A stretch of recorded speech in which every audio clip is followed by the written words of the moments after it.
আসসালামু আলাইকুম everyone, welcome to Fiji maths EV. তো আজকে আমরা দুটো ম্যাট্রিক্সের মাল্টিপ্লিকেশনের যে প্রসিডিওর আছে সেটা দেখব। আমরা জানি যে সাধারণ নিয়মে আমরা যখন ম্যাট্রিক্সে মাল্টিপ্লিকেশন করতে যাই আমাদেরকে প্রথম ম্যাট্রিক্সের রো বরাবর যেতে হয়, তারপরে দ্বিতীয় ম্যাট্রিক্সের কলাম বরাবর যেতে হয়। এভাবে প্রত্যেকটা ভুক্তি মাল্টিপ্লাই করে করে আমাদেরকে প্রত্যেকটা এন্ট্রি মাল্টিপ্লাই করে করে সামনে আগাতে হয়। তো এখন আমাদের মাঝে মাঝে হয় কি যে এই এতগুলো যদি প্রথম ম্যাট্রিক্সটা 3/3 অর্ডারে হয়, দ্বিতীয় ম্যাট্রিক্সটাও যদি 3/3 অর্ডারে হয়, দেখা যায় যে আমাদের 9টা এন্ট্রি মাল্টিপ্লাই করে করে সামনে আগাতে হয়। অনেক সময় দেখা যায় যে কোনো একটা অর্ডার মানে কোনো একটা যদি মিস হয়ে যায় বাই চান্স, সেক্ষেত্রে দেখা যায় যে একটা ভুল হওয়ার সম্ভাবনা থেকে যায়। তো আমাদের ম্যাট্রিক্সের মাল্টিপ্লিকেশনে আরেকটা খুব সহজ পদ্ধতি আছে, সেটা আমরা আজকে দেখব। তো যদি আমাদের দুটো ম্যাট্রিক্স থাকে, দুটো ম্যাট্রিক্স যদি থাকে এ আর বি, এ ম্যাট্রিক্সের অর্ডার যদি হয় m/n এবং বি ম্যাট্রিক্সের অর্ডার যদি হয় p/q, সেক্ষেত্রে আমরা এ এবং বি মাল্টিপ্লাই করতে পারবো কেবলমাত্র তখনই যখন প্রথম ম্যাট্রিক্সের কলাম সংখ্যা এবং দ্বিতীয় ম্যাট্রিক্সের রো সংখ্যা সমান হবে। তার মানে এখানে আমরা বলতে পারি যে ফার্স্ট ম্যাট্রিক্সের কলাম কয়টা আছে এখানে n, এবং সেকেন্ড ম্যাট্রিক্সের কয়টা কলাম আছে p। তাহলে আমরা বলতে পারি যে if n equals to p then the two matrices can be multiplied.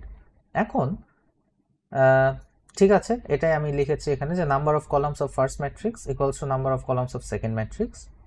এখন আমরা আসি সামনে আগাই, সেটা হচ্ছে যে যদি ফার্স্ট ম্যাট্রিক্সটা হয় m/n অর্ডারের এবং সেকেন্ড ম্যাট্রিক্সটা হয় p/q অর্ডারের, সেক্ষেত্রে n আর p এই দুটো তো সমান হতে হবে। তাইলে যে বিষয়টা দাঁড়াবে যে n আর p এই দুটোকে আমরা বাদ দিয়ে দিব, আর আমাদের যে এ বি ম্যাট্রিক্সের যে অর্ডারটা হবে সেটা হবে হচ্ছে এই যে এখান থেকে mটা চলে আসবে m, আর এখান থেকে qটা চলে আসবে এখানে হবে q। তাইলে আমাদের এ বি ম্যাট্রিক্সের অর্ডার হবে m/q। আচ্ছা, তো আমরা এটা দেখে ফেললাম। এখন আমরা সামনে আগাই। আমরা যদি এরপরে বলতে চাই যে ঠিক আছে, তাহলে আমাদের এ ম্যাট্রিক্সের অর্ডার ছিল হচ্ছে আমাদের m/n, আর বি ম্যাট্রিক্সের অর্ডার ছিল আমাদের p/q।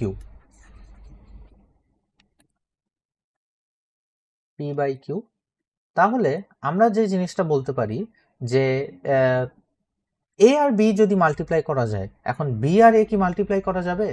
হ্যাঁ, এটা যেতে পারে, কিন্তু সেটা আবার আমাদেরকে চেক করে দেখতে হবে। এখন আমরা কি করব, বি এ।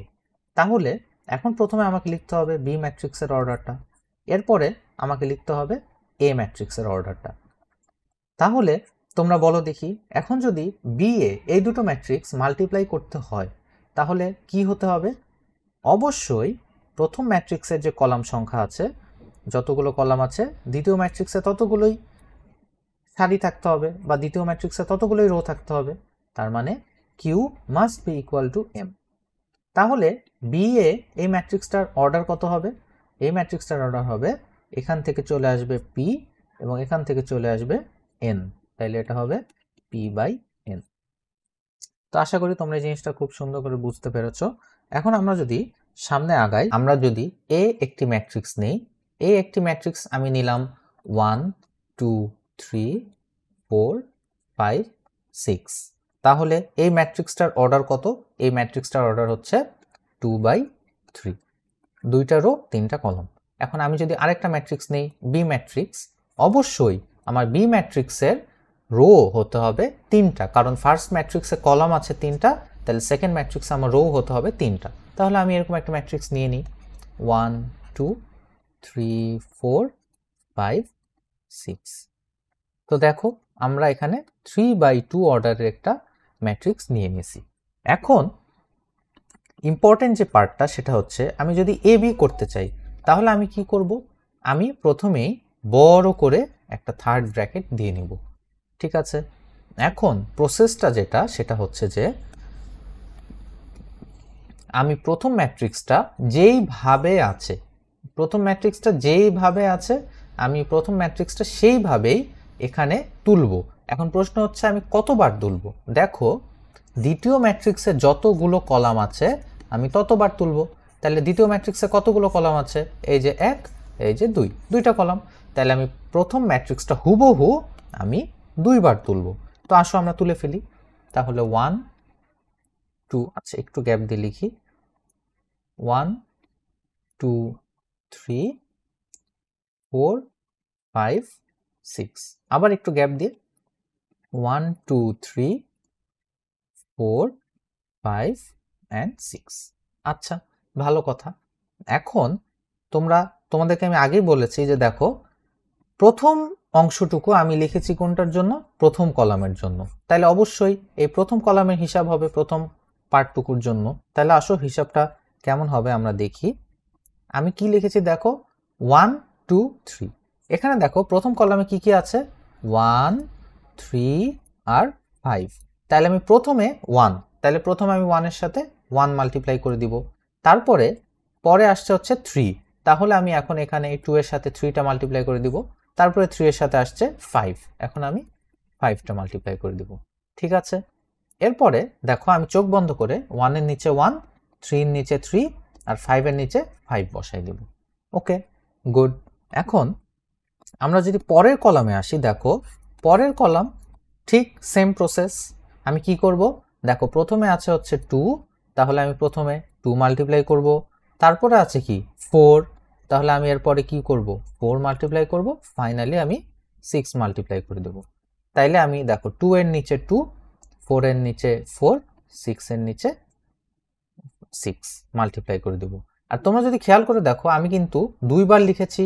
এটা প্রথমটা একবার, দ্বিতীয়টা আরেকবার, প্রথমটা একবার, মাঝখানে কিন্তু একটা গ্যাপ ছিল। এখন এই যে দেখো, এই যে তোমার টার্মগুলো ছিল প্রত্যেকটা পার্টে, এটা প্রথম পার্টে, এগুলোর মাঝখানে কিন্তু আবার আমি জাস্ট প্লাস বসিয়ে দেব। প্রথম পার্টে প্লাস বসিয়ে দিলাম, সেকেন্ড পার্টেও আমি এই টার্মগুলোর সামনে প্লাস বসিয়ে দেব। এই আমার হিসাব। এখন আমি এগুলোকে যদি আমি হিসাব করতে চাই, তাহলে আমি কত পাবো? তাহলে আমি পাচ্ছি হচ্ছে 15 প্লাস 6 21 22, আর এখানে 18 প্লাস 8 26 আর 2 28, এখানে পাচ্ছি আমি 30 প্লাস 15 45 49, এবং ফাইনালি এটাতে আমি পাচ্ছি 36 প্লাস 20 56 আর 8 64। এখন দেখো আমাদের এই যে দেখো, প্রথম ম্যাট্রিক্সের কলাম ছিল 3টা, সেকেন্ড ম্যাট্রিক্সের কলাম ছিল 3টা, তাহলে 3 আর 3 চলে যাওয়ার কথা। ফাইনালি আমাদের আউটপুটে যে ম্যাট্রিক্সটা আছে সেটা অর্ডার হওয়ার কথা কি 2/2। দেখো আমরা কিন্তু একটা 2/2 অর্ডারেরই ম্যাট্রিক্স পেয়েছি।